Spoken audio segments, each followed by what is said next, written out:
We have five excellent speakers. I will introduce myself. My name is Enrique Lancís. I am Business Development Director of Segittur. Basically, today we are going... I'm sorry, but we cannot hear properly. We're going to talk about how to improve tourism, and now we would like to give the floor to all of you after the presentation so we can discuss on anything that you would like to comment. I will be very strict, keeping in time. You're going to have 10 minutes. Once you've spent 8 minutes, I will tell you so. First, we are going to start introducing Albert Isern, who is CEO in Bismart. He is technical engineering in the Polytechnic University of Catalonia. He founded Bismart 6 years ago as a result of his passion for innovation, and he has an experience of over 15 years. Bismart is expert in business intelligence and helps to transform data into knowledge. It's been selected by Microsoft, Microsoft, as one of the best partners in business intelligence. So it's a great pleasure to have you here. So you have the floor. Thank you, Enrique, and thank you, Segittur, Red.es, and Fitur, for giving us the opportunity to bring our solutions here. My name is Albert Isern. I am founder of Bismart, and we are the best company in the world in big data. And this is something that we personally say, and also a great award as best Microsoft partner worldwide, so that you understand the importance of this project, of this prize and award. Microsoft has 600 partners, and we have won this prize twice. So it is a great recognition for us. We transform data into knowledge to help decision making.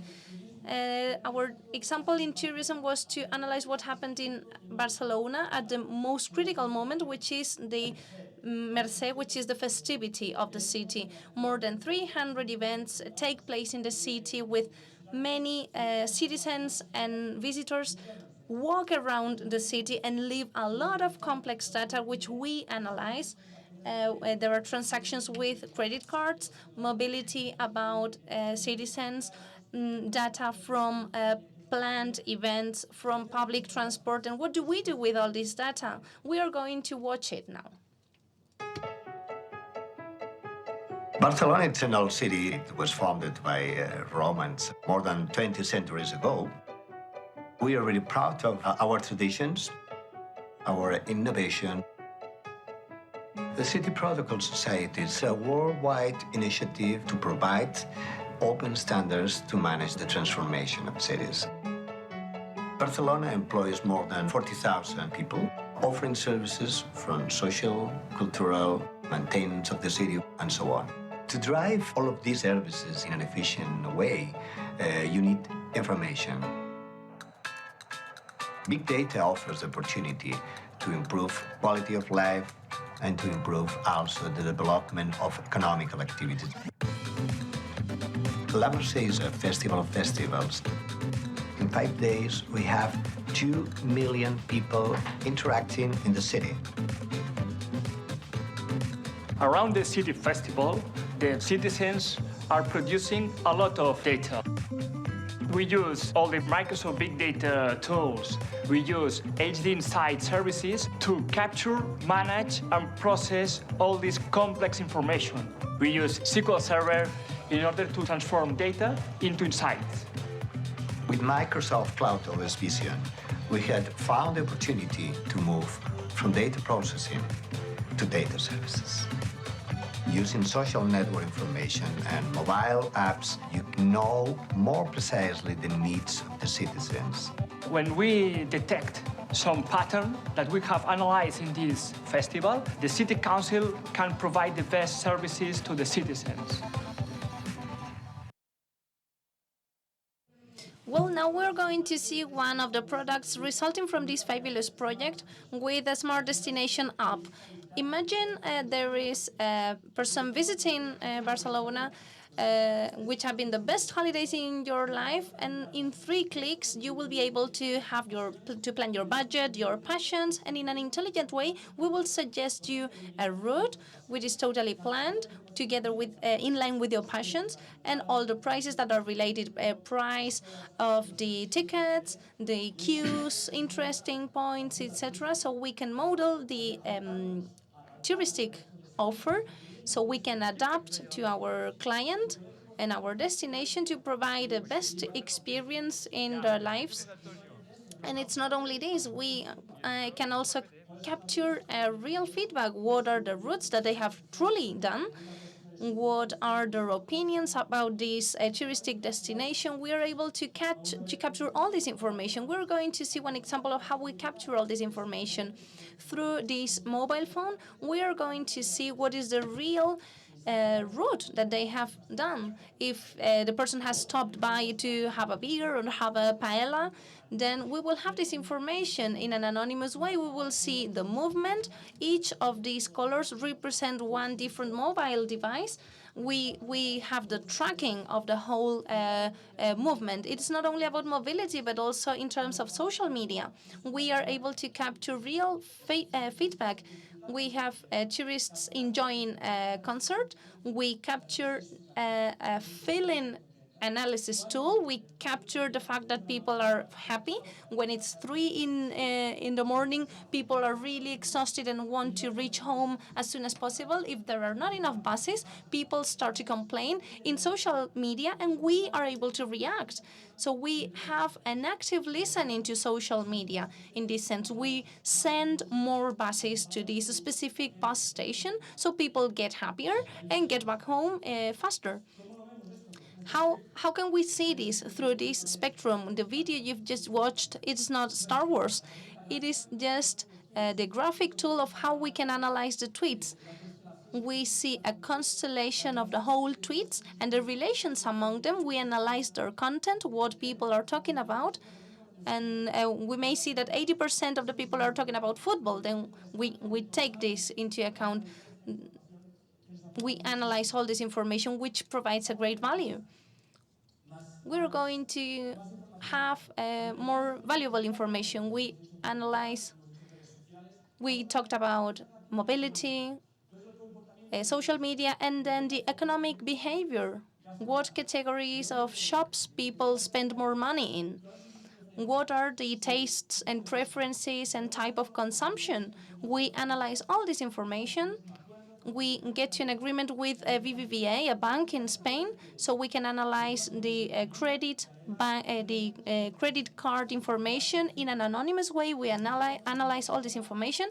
We're in the Costa Brava, in one of the coasts in Catalonia. We have small services, difficult to access, and it is more seasonal. As you can see, in the summer, there is a higher need.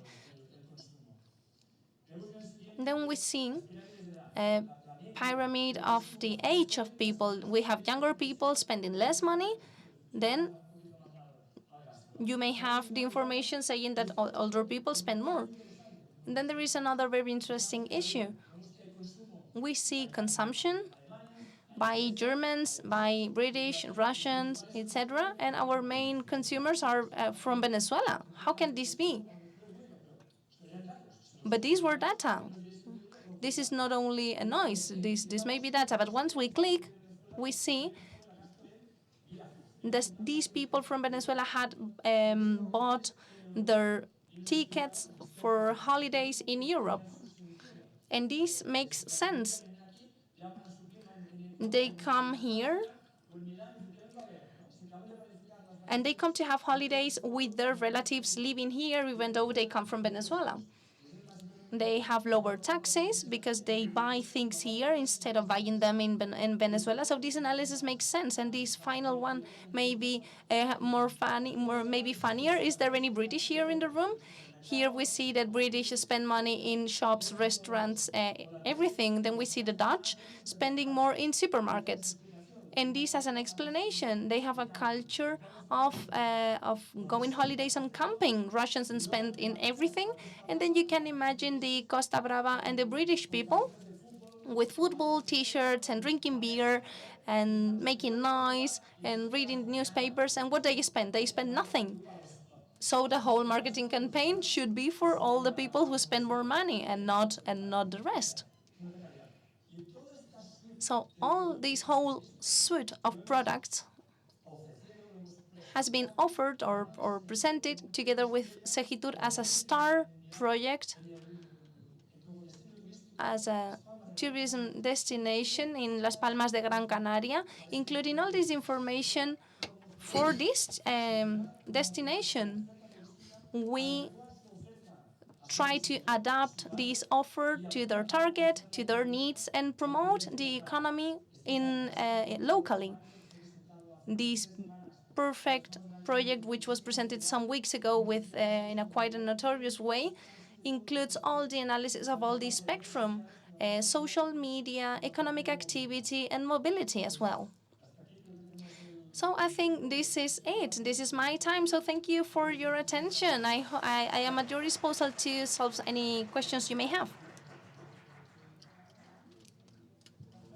When we talk about intelligence, we talk about knowledge to take decisions, to make decisions, how a good manager can take well-informed decisions. But in destinations, we also have the influence of the tourist, of the demand. So as a second speaker, we have Iñigo Valenzuela coming from Smartvel, and his big data applied to tourism experiences. So we're going to see the other side of the coin in the tourism market. He studied in IESE, in economics, in the Complutense University of Madrid. He's held several executive positions. The last one was CCO in TINSA and in CWT Spain. He launched Marvel to create data to sell to different sectors, and it generates platform to report all events and activities occurring at destination. This, along with other unstructured databases, changes the way you travel. So Iñigo, the floor is yours.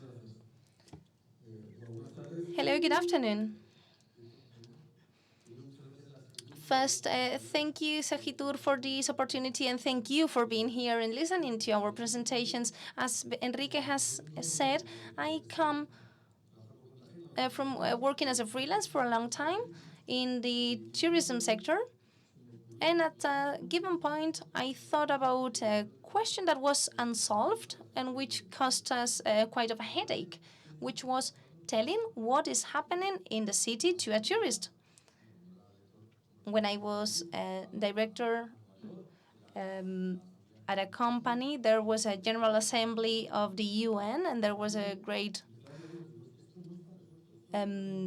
we saw that this problem was not solved. We couldn't have this data provided to tourists. People travel constantly, and they cannot harness or tap into all this information because nobody's telling you about a rugby match or a football match. But if you would receive this information at a given point, this would be very valuable. So I thought, I have here a picture, and we thought about changing this situation, how this hyper-local information and content could change the tourism industry. Basically, cities are alive. Cities are not a tourism guide showing monuments and places to visit, but because it's not only that. This is part of tourism. And also, some hotels are richer if you tell tourists what's happening around. If there is a concert nearby, maybe I will decide to go to this concert because it's near my hotel. So in cities, everything's happening. Races, congresses, culture, theater. This is what we do. We feed a huge database with big data strategies, getting this raw data and converting or transforming it into information so we can provide it to our customers. We manage all this information, which we were not using up to now, and which deserves an opportunity. We're a global data provider or global data supplier. How can we solve this? Can I hire 20 Chinese to start providing this information, but this wouldn't have worked. It would have been faster because it would have been very quick in the beginning, but once you start getting new destinations, you wouldn't be able to do so. So we thought about tourists coming to Barcelona, and there was a person saying, finally, I have 3 people managing the agenda of the city, and it wouldn't work. In Barcelona, it is something that you cannot do with 3 people. So it is a dynamic content about social events, which is quite complex to manage. This is part of our core business. And then we have static content, socially ranked, because that's easier to provide. There are integrations with third parties that already exist, but the other part is very difficult to achieve. And what happens is unstructured information, and it is difficult to get. It is not easily manageable. You need to apply this raw information, a cognitive system that so that it can be processed and it can be easily used. The static info is much easier and cleaner, but it's also relevant, of course. So what did we do? We created a device that took us a long time to make it work, 2.5 years development. We're a group of 15 people. We are fortunately growing in our company. And basically, you can imagine a factory where you have millions of inputs every day. And using an expert system, we are able to geolocate, find relevance, validate, etc. We have a lot of processes cleaning our database, and then we provide this final information to our customers. These drawings that we can see here are just totally illegible. So I'm sorry for this. This is something my team just gave me. So you probably don't understand anything. Now, this raw information, this raw data that we have, we apply 20 different filters. So we have clean data. And these are the real names that we have: CPO, CSPO, which takes information from a Turkish website, so it needs to manage Turkish content. Then we have Wally, which is a geolocation tool, saying this is happening exactly here. Then we have Goodman, saying who is who is the performer, who is the actor. Then the Ruth will categorize it to say whether it is theater or jazz music. Then Doc knows whether there are sessions or not, and Signer provides relevance, whether it is important or not. So each of these processes are hyper complex and took us in some cases months to develop. But then the whole system works, and we are able to manage destinations in a semi-automatic way. And who do we sell this? Because this seems interesting, but are we a B2B? We don't sell this to the final customer. We have raw material or raw data, and we sell it differently.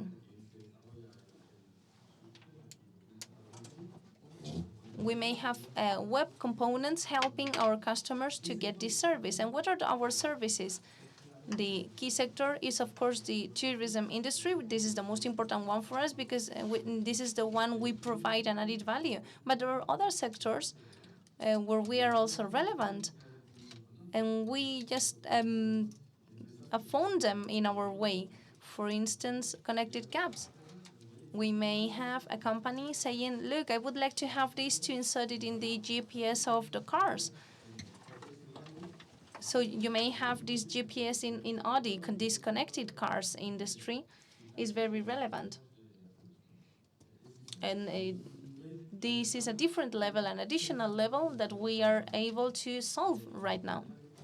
Now, concerning media, we also give the capacity to provide different agendas of several destinations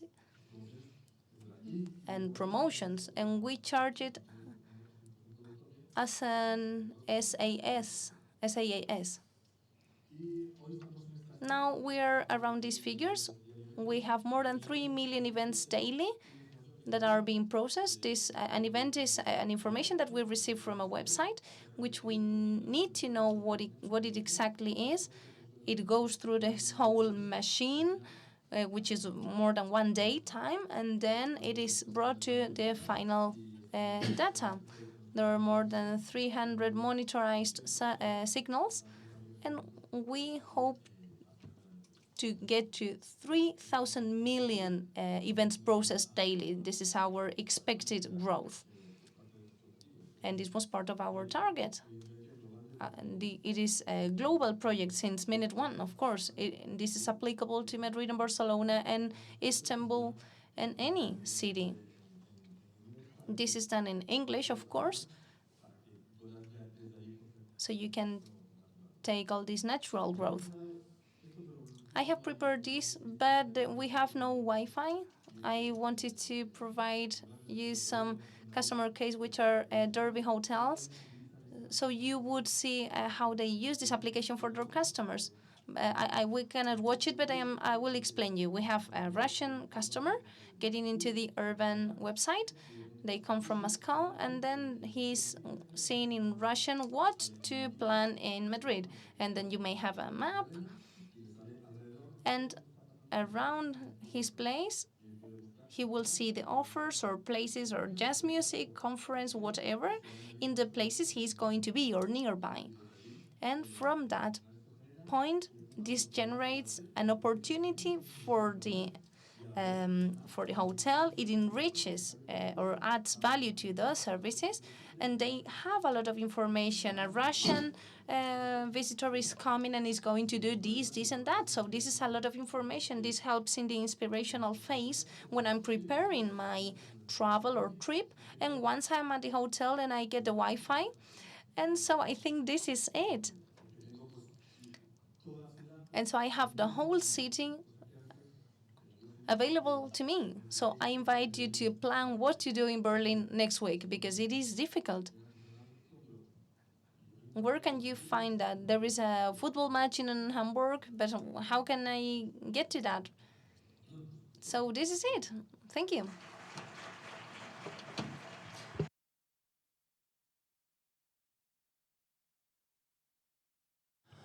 Okay, there is a Wi-Fi, and please download the Smartvel app. And tonight you'll be able to check all the events around Madrid. Right, we've been talking about data, and now our next speaker, Javier Córdoba, when we first met, he introduced the way he understood his new company, 4D Live. He has created a new platform with a new graphic navigation model. This is very important because the graphics and data are important, but they need to be very attractive to the user. And I think 4D Live has managed exactly so to create this disruptive technology. He studied physics. He worked in companies like Volkswagen, KPMG, Comsat Systems in technology, innovation, and business. In 2006, he presented a new technological paradigm, and the aim was to combat the negative effects of globalization with the idea that called reverse globalization, and manifested in a new technology evolving Internet, Web 4.0. Javier co-founded 4D Live, the company that develops the technology with the same name. 4D Live develops a new web model by connecting people and information with artificial intelligence. Right, I'll give the floor to David so he can explain exactly. Javier, sorry. Right, good afternoon, everybody. I have a video. We might be able to see it. This is a part of what we do. I told them to mute it so I could actually talk in the meantime. I'll be telling you as the video goes on. We do a new artificial intelligence model, what we call Web 4.0, and I'll explain very briefly now.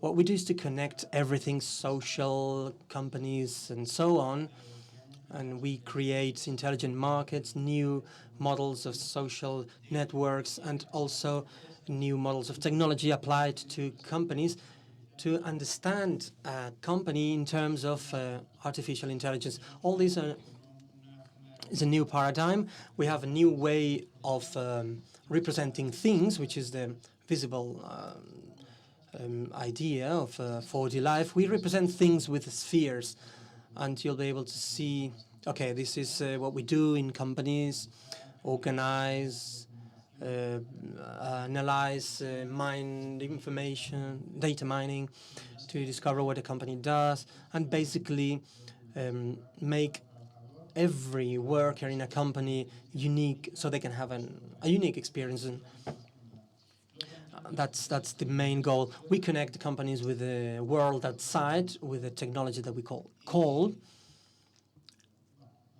And I'll be explaining now the navigation. Let's get rid of all the stuff about the company. Now you can see that our target are companies, government, corporations, cities, etc. And I'll explain why. This is a very quick presentation that you can see on the internet, our website. And right, this is the value curve. And I think this is it.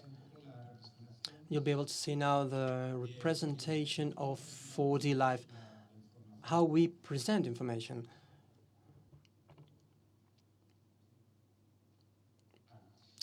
Right. This would be the desktop of a user. You can see different sizes in these spheres. The person is right at the core. There are 3 parameters. The closer a sphere is to one person, the more interest you have on that. The bigger it is, the more people it has. And the redder it is, this sphere, more information is being generated or activities. With these 3 parameters, we can understand how a company or a society or a market evolves or develops, introducing data and analyzing all these dynamics. I'll be explaining now what the Web 4.0 is and how we started. Nowadays, internet has more and more information and data. I always say that this is like an iceberg. We only see the tip, but at the bottom, it keeps growing, to be honest. And we never access those data. We use the window, which is called Google, and what we see is what the window of Google wants to show us. If we don't find a specific information, we just change our concepts and just keep looking through that window. We're missing lots of information. So I studied physics, and what we did is to create a new internet model. And right, we talk about data here. Our vision was completely different. We put the person at the core, and we created this new technology called Crisol. We use it with different projects, with students in Barcelona as well. And with this technology, what it does is to understand through using artificial intelligence, the roles, psychographic profiles of a person. And what is that for? Because if we can understand that person and we place, as I said, that person at the center, we can apply a new model of understanding the information around him or her. We make this information more democratic because we know that information has a weight and importance. That's called Google. Companies pay to have a presence in Google. And we think that internet has to develop, has to evolve. We need to take all this weight of the internet. Every data, all the data has the same weight to us. And the person, what they do is to attract the information as they see fit. We have we look for different types of information at different parts of our lives as well. We can create a company, we can create a society, we can create what we call smart cities as well. This tourism project started with a vision. We thought we wanted to create cities with the tourist as the core And we're not thinking of a Russian tourist that comes to the city to spend. To us, a tourist could be anyone that lives actually in the city as well. I consider myself a tourist, and I live in the city because I'm a consumer, also at the same level as somebody who comes and visits, and I might spend the same as someone who comes as a tourist. So to us, the concept of tourist, the idea is to link everybody to a model of a city. And in this social network model allows to connect with companies, events, and everything that is taking place. In this model, we can actually break it down. We can look at different categories, the people, the museums, etc. But a very important axis or theme is the person. So our project now is called Hyper Citizens. What is it? What is Hyper Citizen? Well, this is a word that we have just coined. And let's imagine that we build a new model of digital city with our interests, our hobbies, our companies. We connect everything through artificial intelligence. Let's imagine that everybody that lives in the city, let's imagine, for example, Madrid. Citizens of Madrid are connected, over 3 million people. Now, for example, we have also visitors. I'm a visitor now, okay? So how many visitors will be in Madrid a year? Let's say 7 million. If the visitor can actually come to the city and find a city that adapts to itself, will discover a city through artificial intelligence, will make new discoveries, and also our technology model has the opposite. The person comes to the city with his own universe and inspires the city itself, allows the different administration and the different actors to act and offer their goods and services at a real time. So it's a new model of supply and demand, how to join the supply and demand. So we have a tourist, somebody who comes to a city, doesn't live there, but still needs to be connected to the city. Maybe he has certain relatives there or wants to come back. That hyper citizen creates a new model of citizen in the city. We might be able to have 3 million citizens in Madrid, but 400 million hyper citizens in Madrid, for example. That creates new models, cooperate, in conjunction, that makes it more inspirational to different cities. Our technologies allows also to connect cities and connect territories. It's a new model. We're working with T-Systems. This company is a leader in big data, on cloud themes also, and that's very interesting to us. But basically, in our model, in terms of big data, we create in highly enriched models with artificial intelligence. We use big data, but first we start with artificial intelligence, and that's the end of my presentation. Thank you very much. Next speaker, Xavier Capellades. He comes from a company that everybody knows, Telefónica. You know, you sell phones and are an internet provider. Also, Xavier Capellades is the head of beta products of research and development of Telefónica. You have the different projects, the Internet of Things, data, Wire, and he leads all this ecosystem of innovation and entrepreneurs. And we have invited him so he can tell us what Telefónica is actually doing in this context. So, Xavier, you have the floor. First of all, thank you for inviting me. To be honest, I don't really know a lot about tourism, and I'm not sure if I know a lot of big data, but I'm going to try. First of all, I'd like to tell you I'd like to talk about big data. Sometimes we talk about big data and we give it a lot of importance. And now I'd like to just tell you that it's something simpler. We have created a product based on big data and applied to tourism. I'm responsible to create new digital products in Telefonica. And a few years ago, the company took a strategic decision.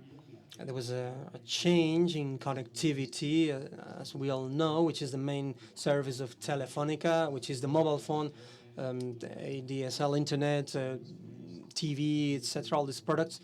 This is something that has become a commodity in different markets, but sooner or later we will have a cheaper connection.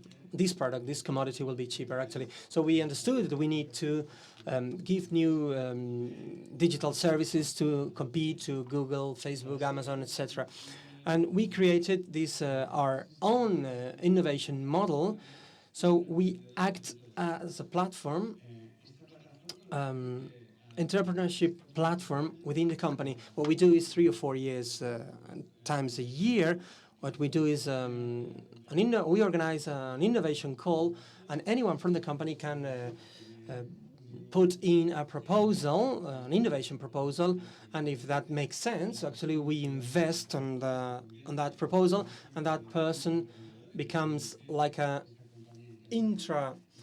entrepreneur, and he's given all the freedom to develop that project. We've been financing all the different stages as if we were a venture capital company, and then in the end it becomes a business product. Today what I will explain is an example of somebody who presented this proposal about big data and tourism and has become a product that Telefonica is selling, which is not just about connectivity. When we talk about big data, I like to talk about big questions. We think that big data is not that new.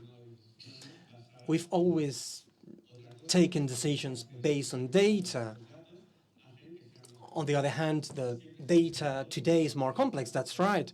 But we've always been working based on data. The difference is that today we have all this WWW, which is volume, variety, and speed, which are the main characteristics of this new data. But we need to understand exactly what the value of this big data is. When I explain to my mother what big data is, I show her this slide. This is big data. This is a Baroni map, which is all the aerials giving internet service to Spain. 800 million mobile events a day. And what is that? A mobile event can be different things that we do with a mobile phone. Is there anyone here that doesn't own a mobile phone? I used to ask the question, is there anyone who owns a mobile? Now I just ask the opposite question. Right. This is the reflection of this map here. Every mobile event, it's any message, any call, any WhatsApp that we send. Even if we're not doing anything with a mobile phone, every 2-3 hours, a signal is sent to the cell, to the aerial of the cell that our mobile phone is in.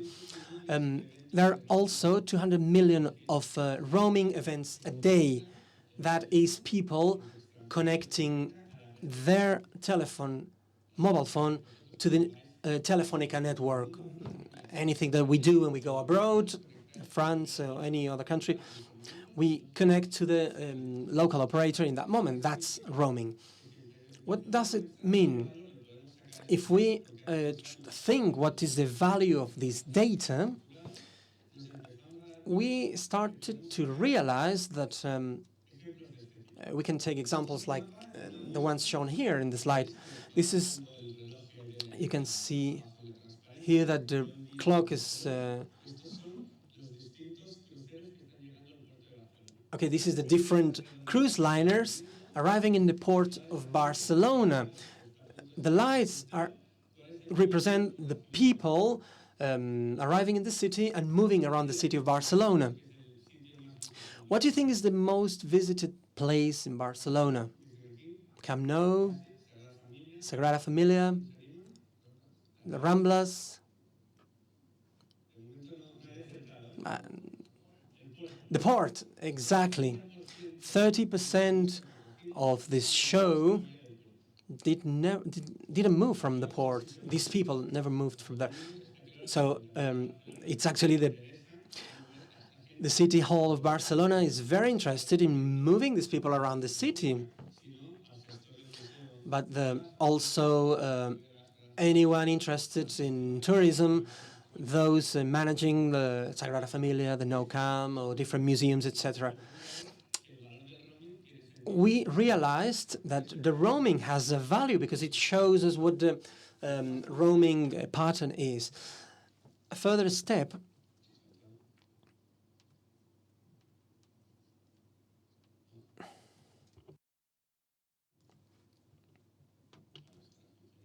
right, let's see if that works. These are the different places in Barcelona most visited by Russian tourists. You can see the city of Barcelona on the right-hand side, and on the left-hand side map is the province. We can see the clock running. There is no movement, but suddenly we start to see all these red dots mushrooming. You can see on the left-hand side there is a red dot with lots of Russian tourists. It's quite away from the city of Barcelona, and we thought, okay, these big data algorithms are not very accurate. And that's actually the place of Montserrat, and we wondered why are they visiting this big monastery of Montserrat? And well, Russians in their Orthodox religion, the virgins are black, and that makes sense because the Virgin of Montserrat is black as well. This is the data that we are interested in Telefonica, because that way we can actually sell them. We can target certain products, the type of products. Something very curious was that we realized that people, the Russians went to Montserrat and then rapidly they would come to Barcelona. Other tourists, like Italians or from any other nations, would actually stay around the area, would have lunch, and would even spend the night. What did we do with this data? Well, a prototype of a project with the transaction data of the BBVA bank, and that gave us some information for tourists. There's a lot to work on, but this gives us already a clear map of what the tourists, where the tourists are moving, where are they spending, and so on. And we have created this commercial product, which is called Smart Steps Tourism. And we can see now a video. ¿Cómo Smart Steps puede ayudar al sector turístico? Hasta ahora, la medición del comportamiento de los turistas se ha basado en encuestas y sondeos de opinión que proporcionan una información limitada sobre los movimientos reales de nuestros visitantes. Tener información detallada sobre cuántos turistas llegan a una ciudad, cuál es su origen y dónde van, hoy es posible. Smart Steps Turismo aporta una metodología innovadora para analizar y conocer el sector turístico español a través del estudio de datos anónimos y agregados. Ofrecemos conocimiento sobre movilidad, localización o visitas de extranjeros o no residentes, basándonos en una muestra de millones de clientes de redes móviles. Smart Steps Turismo permite conocer las zonas de una ciudad más visitadas por los turistas en distintas franjas horarias, dónde se divierten, dónde comen o qué atractivos turísticos visitan, manteniendo en todo momento la privacidad de los usuarios. Gracias a Smart Steps Turismo podrá personalizar ofertas y descuentos o realizar promociones culturales, gastronómicas o comerciales en áreas concretas, donde sabe que está la oportunidad de sus negocios. La tecnología de Big Data de Telefónica ayuda al sector del turismo a mejorar sus previsiones, a ser más eficiente en los estudios y a encontrar nuevas líneas de negocio y nuevas oportunidades. Bienvenidos a Smart Steps Turismo.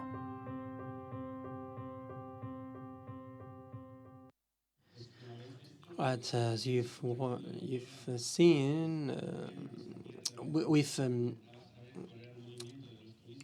used to find out all this information through surveys, and now we've done it at just a global level, and nobody has to do anything. We can actually give some valuable information to our tour operators, hotels, administrations, etc. And this is just an example of how can we use big data to solve a problem and create a new service. Thank you very much.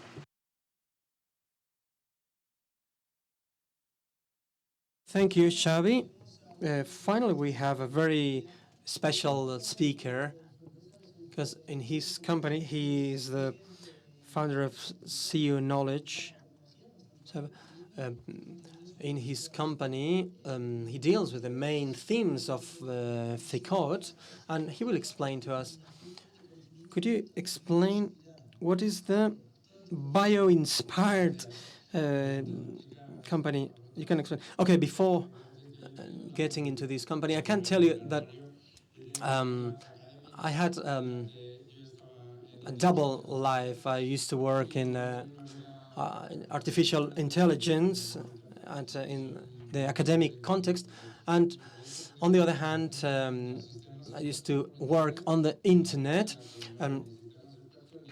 How to connect, my thesis was how to connect expert systems on the internet in an age where internet didn't even exist. Well, I started a company and a foundation. 3 concepts. Who knows what the open knowledge is? Open knowledge, anyone? Okay, some of you know. Bio-inspired, bio-inspiration. Okay, nature has evolved for millions of years and perfecting itself, and I was fascinated by that. The nature, many architects or engineers, what they did was to copy nature, and this is something we could also do in the internet context. And finally, we go to the collective intelligence. Okay, we don't know what it is. Okay, I'll tell you. It's a beautiful thing, something quite different. Forget anything you've heard about big data. Collective intelligence is what you know that I don't know, and what I know that you don't know. Because at the start we were a bit lost, our team actually, to find out what the collective intelligence was, as something that we were in common. And rightly so, if I come here and tell you something that you know, my information has 0 value. So we decided, okay, let's do this algorithm of collective intelligence, and that was made on the cloud. We invented different layers of intelligence, knowledge, and wisdom as a service. We started to take open knowledge from the internet. We learned from the social networks, and this algorithm would mix everything and bring out very interesting things. And just to avoid confusing you, I'm just going to try and connect so you can actually watch. Let's see if this demo is working. Okay. So that you know that after 4 years of research, we did something. We invented this app. We were given this project to apply all this crazy stuff, and what we did to apply semantically all these concepts to a specific context. Enrique was saying that the knowledge per se doesn't mean anything. We need to apply the context so we can have a semantic, and we would get certain words like ontology. We started with the audiovisual world. You can download it, Android, PC, etc. We went to the United States. We did this TV programming, and what we did is we showed this part of the application to our partners, and we found out that there is 1,800 TV channels in Miami. You start changing channels, and it takes a couple of hours to go around. And they told me, well, this sounds okay, but the app is really, really bad. So they told me the user is silly and it's lazy. So you need to devise an app for lazy people. We changed our app. It was very flashy, and people could actually interact with it. Was very American. And this app has a 95% of probabilities to find exactly what you want, and above all, what your friends like. One of these functions is the recommender. We do not just recommend, because all of them make the same mistake. If you, for example, go to Google or Amazon to try and find napkins, they keep showing you and suggesting you exactly the same brand, because they use something called clustering. What we did is to evolve, and things that we learned in the States was, if I like, for example, this film, CSI Miami, for example, who likes that? And Castle. So something that we realized, you're not really interacting here, to be honest, but we realized that Castle and CSI, that in IMDb or Wikipedia, what do you think they are? They are an American police TV series. That's the category. So we thought, okay, those who like one like the other. And listening to the comments on the social networks, people used to say that Castle seems to be a romantic series. People perceive an affair as romantic. In CSI, the perception is as forensics, for the same thing. So now all this technology that you can actually use, thanks to Fitur this year, to be honest,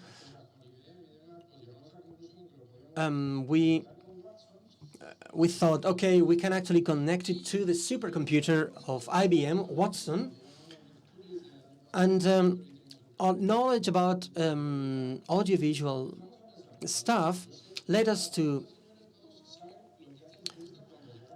okay, all these people here know what the tourist know or wants to do when he goes to Barcelona, but it's important what the tourist wants to do when he's in Munich watching TV or reading the news. It's his newspaper. So our phase now, the project, the phase of our project now is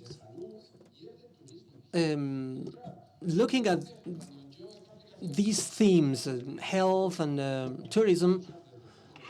This app that we're using, for example, we can be used from different parts of the world. It's something that you can actually add different social networks. You will now see my profile. If you can see, I'm now going online. I validate with Twitter or Facebook, and I have Twitter, LinkedIn, Pygmeo, and Flickr. And we can add as many social media as we like. I have 2 minutes. Okay. The important thing here is being able to determine what people watch on TV in Singapore, Miami, or the Philippines, anywhere, because I can see what is your profile, and when I offer a tourism destination, then I take into account these preferences, because I cannot go to Malaga and go to any restaurant because I am diabetic, and so I need a special menu. And the important thing is that this technology that we use is being able to get, thanks to our algorithms, etc., to have a high probability, because I insist, this is only a question of probability. In real time, when we wanted to market this, we said this is a big data optimizer. It is a real-time optimizer, and it has a high probability that you buy it when I offer this. I don't know whether you are very romantic, but if next week you have your wedding anniversary, you better be very romantic. Otherwise, you will get out of home. So I will see your profile and see your context. And once I've done that, I will infer that next week you may be buying roses or having a reservation on a restaurant. So this is the important thing. We need to have a high probability to predict what the customers are going to do. So you can try this with, you can try our app. So thank you.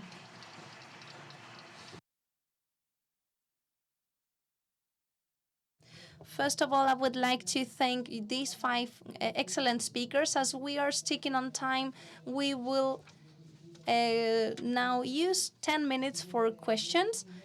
Now I would ask and show Felipe that we are that we like to participate in the audience, so you can launch your questions to the speakers. There we have one. This is just a question of starting.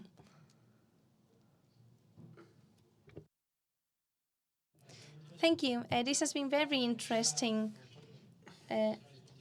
Probably all of you can reply to my question. If you have the capacity of analyzing all this data, is it necessary to make a sample size, or if you have this capacity, you will avoid sampling errors or mistakes? How do you manage this? Telefonica said, I understood you said you analyzed a sample, but if you can do, you can analyze everything, then why do you use a sample? In our case, what I showed was a sample, but we analyze all the information. And the more information, then the better, because you will have a much better representation. But it's clear that the sample that you analyze, you need to provide a context, because without a context, you only have information. And what I said before, if you don't know what question you want to reply, you don't know how to analyze information. So the more information, the better.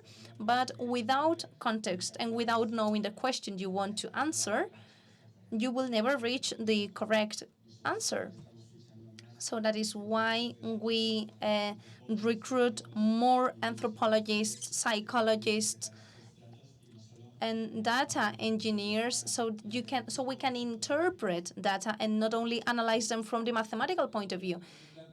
Obviously, in big data, statistics are fundamental, because the higher the volume of data, the higher the probability to success. But when you start getting a context, the lateral parts of the downsbell are valid as well, because you can profile in a very good way to what segment you wish to direct your audience or your clients, or you wish to get a new niche, etc. So it's of course important. The higher volume, the higher probability for success. But it is true that if you link this to semantics, you will find niches you can sell more. Our vision from this about this question is that big data provides the necessary oil for these algorithms to be more efficient in their predictions, in their forecasts. historically, we always had the perception of our behaviors, shopping behaviors, etc. But until now, until we have not received this big data, we have not been able to make sense in these algorithms, despite we have statistic from our company, because the finer it is, the algorithm, the better. But from my experience, the higher the sample, the better we will be in our forecasts. What I would also add is that it is not only a question of the volume of information, but its quality. I will give you an example. There was a study, a research study about Facebook by Harvard University, and Facebook is the biggest database existing, and they have analyzed semantically this database, and they have determined that only 3% of the information is valuable. So sometimes we focus too much in trying to understand social media, but the content in social media is sometimes doubtful in its value. You say it has value. I mean, we can mine valuable information. We are saying that people upload a picture about the paella they had the last weekend, and making sense in this whole environment where there is no context, and it is difficult to guess this context, it is very complicated. And so that's what I mean about value, and this is what my colleagues have previously said. To find value, you need to put things into context. And with social media that we have nowadays, it is difficult to provide a context. I don't agree, because one of the things that we have found with our algorithm is that there is a recommender, because I don't like football, but I do not hate football. I like basketball. So a recommender, not knowing how to determine your context, if in this evening there is a football match on TV, and it sees that I like basketball, it will not recommend football. However, if it sees that my friends, that's why I say collective intelligence, if my friends are going to watch football, it is going to recommend football to me so that I can watch it with my friends. So I think that all information is relevant, is important, and it depends on the relevance threshold for you. If you have tolerance and relevance thresholds, and maybe for him it is not relevant, but it is for me. It depends on what you want to do, of course, but we need to think. Some time ago, we created a project in Barcelona, and people talked about that in Twitter. But people, when they are going to eat sausage, they are not going to tweet it. So people tell only a very small part of everything that they are doing. We need to learn about what people do, but it's always in a very limited context and a very limited situations. And the part of recommendations is very difficult or sensitive, because what friends do, you need to guess what kind of relationship we have with your friends, and that's hard to understand. We are probably mixing two different concepts. We have a difference between big data and small data or personal data. Big data is understanding group behavior patterns, but here this is a more of a personal recommendation. It is two different dimensions and two different areas. And when we talk about big data, sometimes we mix everything, but there is a part that is common. However, conclusions and objectives and targets are different. We were also commenting some weeks ago when homosexual marriage was approved in the US. Facebook launched a campaign saying you could color your profile picture with the gay flag. Regardless of the tastes of the people, the Facebook target or objective was to compile data about it, because it means how many people are in favor of the homosexual marriages. So this is more personal data because if you want to do it based on the profile, or if you want to have big data to get more global conclusions. One same user may have different behaviors in different social media. There is a difference in different interaction in Twitter or Facebook, etc. And so we now would be speaking about profiling, etc., which is difficult. And users may be doing different trips, or because I may be traveling with my wife or with my children, and my trip is going to be different. There's a question over there. Good afternoon. First of all, I would like to thank for all your presentations. Every time you had your presentation, I would have loved to hear a bit longer about your projects. When you talk about big data from the demand point of view, on the demand side, maybe it is not very interactive with the demand side. Maybe the next step would be how we learn and how we manage to continue replying or giving an answer.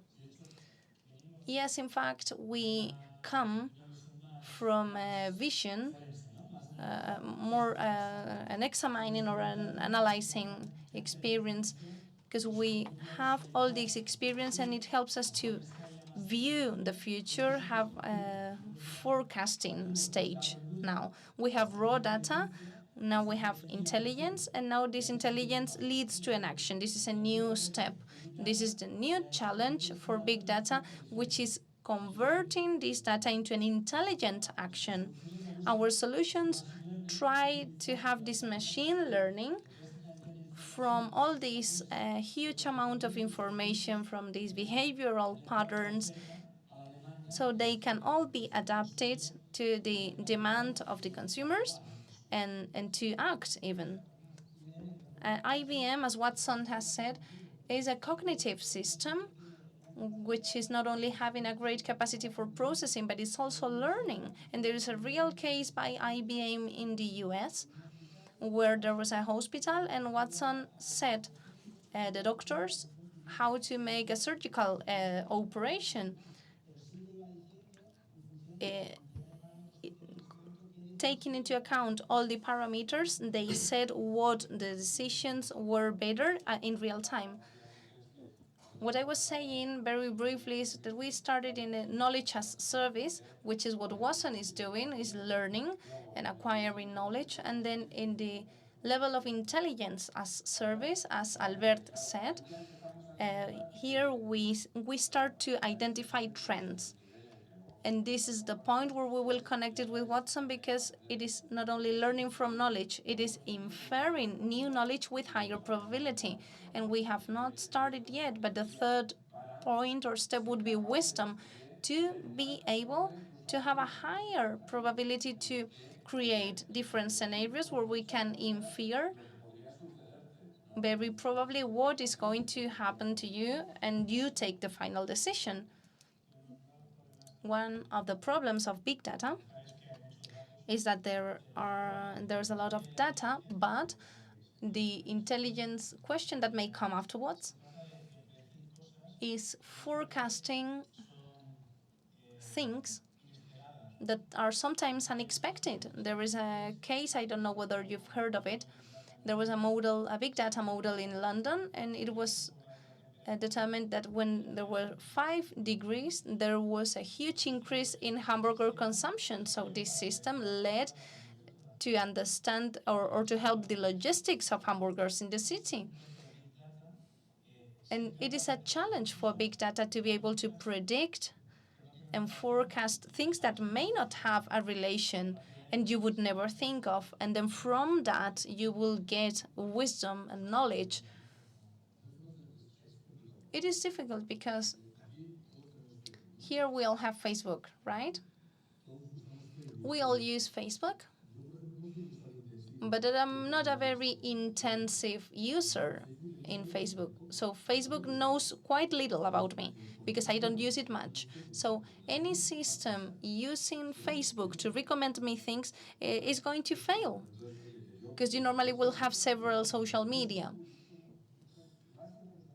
It is even more interesting But in order to recommend me whether I prefer jazz music or basketball, it is going to be hard because I'm not that intensive user.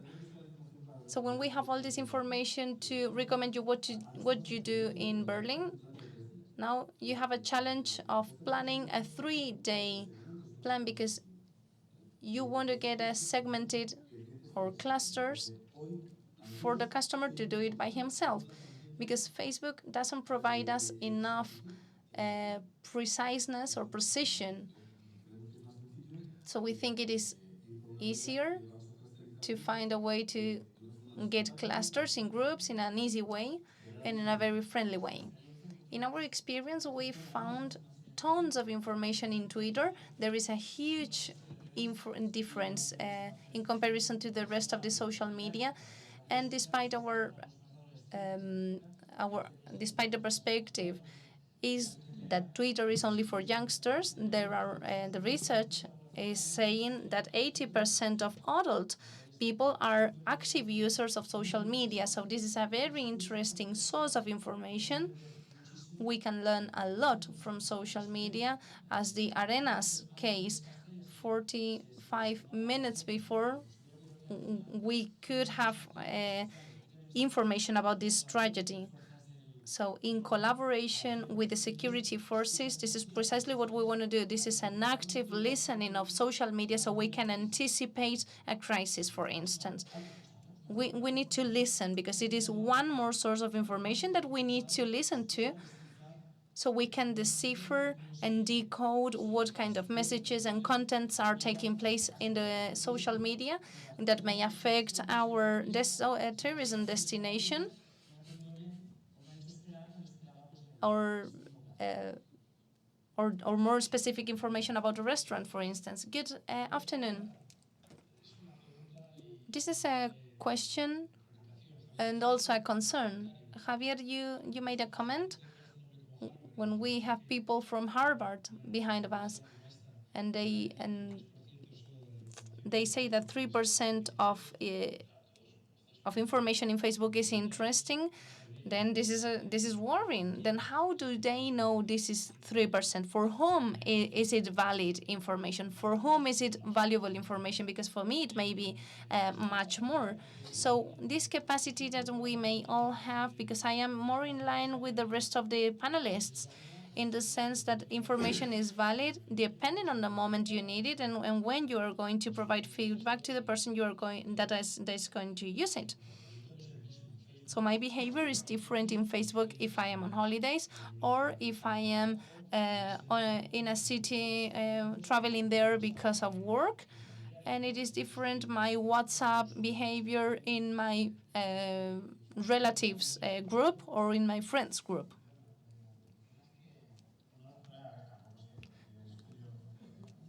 So I don't know this Harvard research study in detail, but there is a lot of people in Facebook. There is 900 million users, or 1,800. So active users is not half of it. So it is 1,800 millions around the world, single users with monthly activity. In any case, it is a huge volume, of course. But the question is that most of the people, when they use Facebook, they do not feed Facebook with enough information as to infer valuable content from this person. Most people use Facebook, and many people who use it are just seeing other information and are not feeding it daily. There are different profiles. There are leaders and people who just get into Facebook to watch what others are doing. And this leads us to think that most people in social media do nothing. They are just going to see what their friends are doing. They're just like a picture, etc. But a like is something. We are not going to discuss this in detail. Yes, but I would like to have a research study to project our profile in Facebook and see whether this matches our personality and see what are their tastes and preferences, because I'm sure it is going to be very difficult. Sorry, without microphone we cannot interpret. Please use the microphone. Please use the microphone, otherwise we cannot interpret.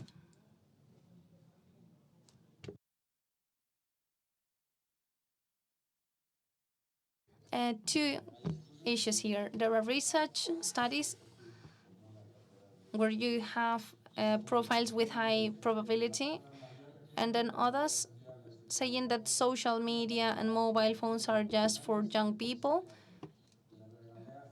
My mother is 76, and I gave her an iPhone, and she watches, she sees the weather to see whether it's going to rain.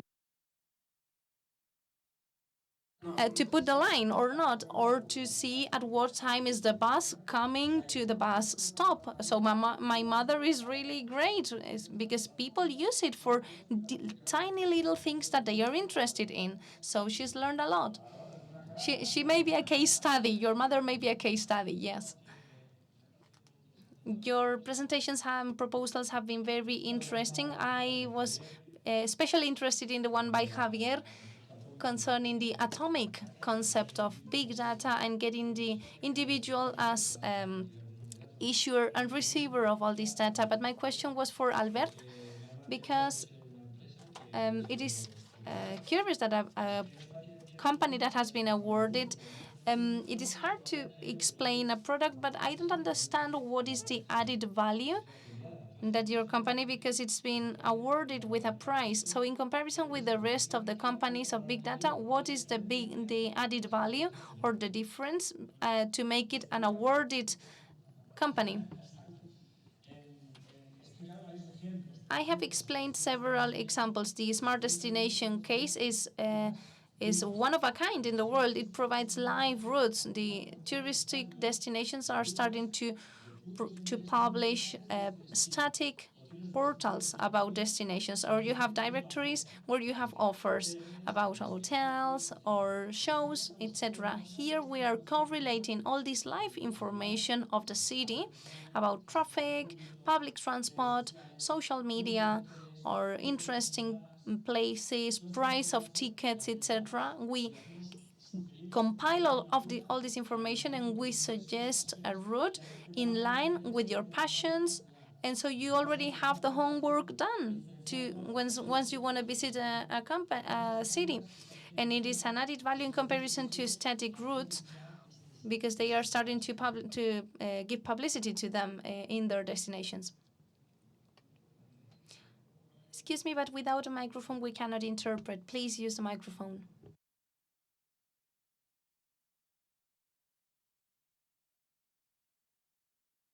Yes, but we also use predictive systems at the hospital level.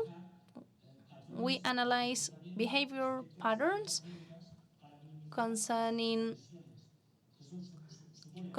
people who are leaving the hospital, because it improves quality for the patient and the hospital costs, saying that a patient should have stayed at hospital, and so the costs would have decreased instead of increased. So we see what is the treatment by the doctor, day, time, nationality, all these databases or origin of data that are unrelated. For some of them had no relation, such as time of day, but it does have a relation, and we can predict patterns that we can correct or adapt to reduce the number of admissions in hospital. I have one example that I always tell, which is when I get to the petrol station and the person there tells me, look, I have a promotion of 5 kilos of oranges. And so statistically, some person will buy 5 kilos of oranges. But I normally come with a motorbike, so it is not normal that I'm offered this. So I may be offered an orange juice. So the price would be increased in their turnover. but we are not all of us offered 5 kilos of oranges.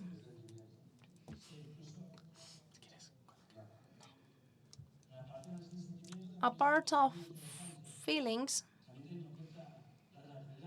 we need to think about relativity. In a human conversation, there is always humor, and sometimes we cannot capture this humor, for instance, in a human relation, but we take these tweets and these messages and we include them in this feeling algorithm and see what they are identified as positive, neutral, or negative. From that part, we see how to rank them and to classify them to understand satisfaction of the tourist in this destination, because this is a very valuable information.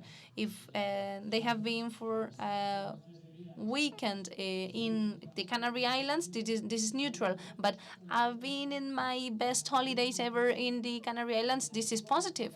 So we could adapt the offer in a better way to their needs and even to promote the city at international level. So I will adapt my promotion to get my target.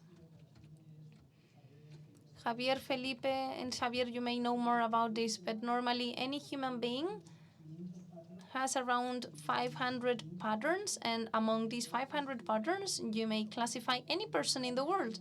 You may identify all these patterns, and even if we consider that we are all different, there is around 400 or 500 patterns. So this semantic analysis in social media helps us to understand why a tourist or a resident chooses a destination, what they do, and we understand their behaviors to take decisions. And this is a bit scary, actually. We're not that original or genuine. The feelings analysis, there are some startups with whom we've been in negotiations that analyze emotions in voice or gestures, and this helps us to compare a lot. This is something we presented in a congress last year, and the way you speak, it gives an idea of how tired you are or how happy you are, or the face gestures may also be in line with what you are saying, because you may be lying because you show a different face as to what you're saying. Yes, you have precisely nailed it. Because of this perspective, I would like to focus now in the multi-language point of view. The tourism sector, which is so important for our country, tries to attract more tourists, offer a better service, and to get more money from them, of course. But it's always important to provide a very good service. And how are you doing this? How are you doing this active listening or this feelings analysis when it is a multi-language level? We've talked about false positives and false negatives and neutrals, which is irony, or for Latin people, it is difficult to capture data from Latin people, providing this kind of solution. So I understand you are doing this, taking categories or taking these insights, or even to manage crisis. How are you doing this, knowing that tools provide false positives or negatives?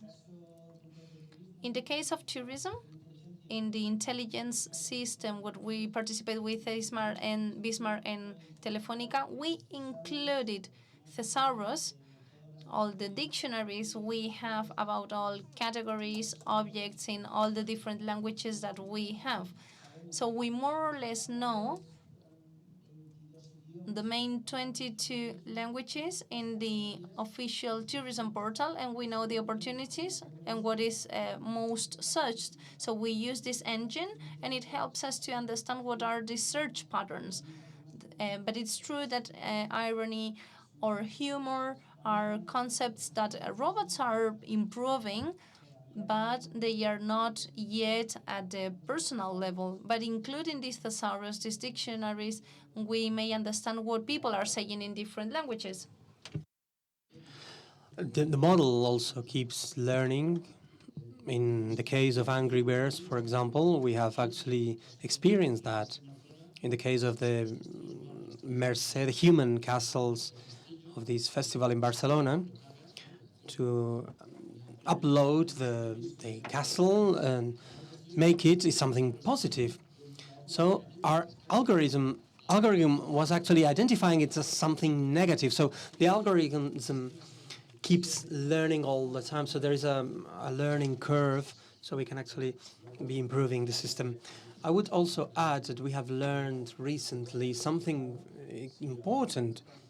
If I don't like football and I say something negative about a match, that shouldn't be weighted in the same way. The different softwares without the semantic capability weighted in the same way, but our system makes a difference actually, and that's very important to me. Sometimes people say, okay, all the types of software do not work in the same way. All the comments do not have the same weight, depending on the profile of the person who actually makes that comment. In our case, it's not just the profile, but also the notoriety. If you have lots of followers, for example, that's the difference. For example, the level of like of a tweet or the notoriety of that person in the level of followers, for example, that makes a difference. Hi, my question is about the data that you manage. Are they public? In the case of Telefonica, from the company, is there a market, a business-to-business market of data? I can imagine that mega big data would be join all this data from banks, from health, private data actually. Is that actually working? Is that already working? Well, you need to be very careful with data protection, obviously. Okay, actually I'm taking that for granted, but like Xavier was saying, mentioning aggregated data, well, the repositories are open, and in this sense there's been a change. Some time ago we thought that our data was untouchable. The banks would had their own data, Twitter, ourselves, and we thought we could do different things. And we've just realized that on its own, these data are not significant, and we need to move towards a more cooperative era or time. At the time, we don't still have that high layer of cooperation. We're right now cooperating with banks and also with health institutions to detect various behavior patterns, to predict possible diseases in the future. And I think this cooperation is already starting. The law is very clear here. We have to make a difference between adding up all the data and without identifying people. This is well controlled, and this I think is good. And something different is the personal data of each of us. For example, the over-the-top companies are not regulated, and sometimes they use the data in a way that we wouldn't. We're working on a project now to make the user the owner of the data that he or she is sharing, and decide whether this data, if the user decides whether they want to share this data. I think this is very important. The user needs to decide. If you, I think that we need to ask for permission. If the person obtains some value, obviously they will give you the data. In our case, we are working with BBVA, the bank. They are actually trading with this data sometimes, and this data is very important in the tourism context. And from our side, we can actually pose the right questions to find out the right behavior of these tourists. Okay, the short answer is yes, there are paying databases. Okay, and let's not forget the open data APIs. The cities keep opening these data in reusable formats, that we keep using them. We are also using and consuming this data. Okay, sadly we have to end here the meeting. Felipe, okay, you saw that the audience was participative. Thank you, everybody. And this is the end of our meeting. Thank you.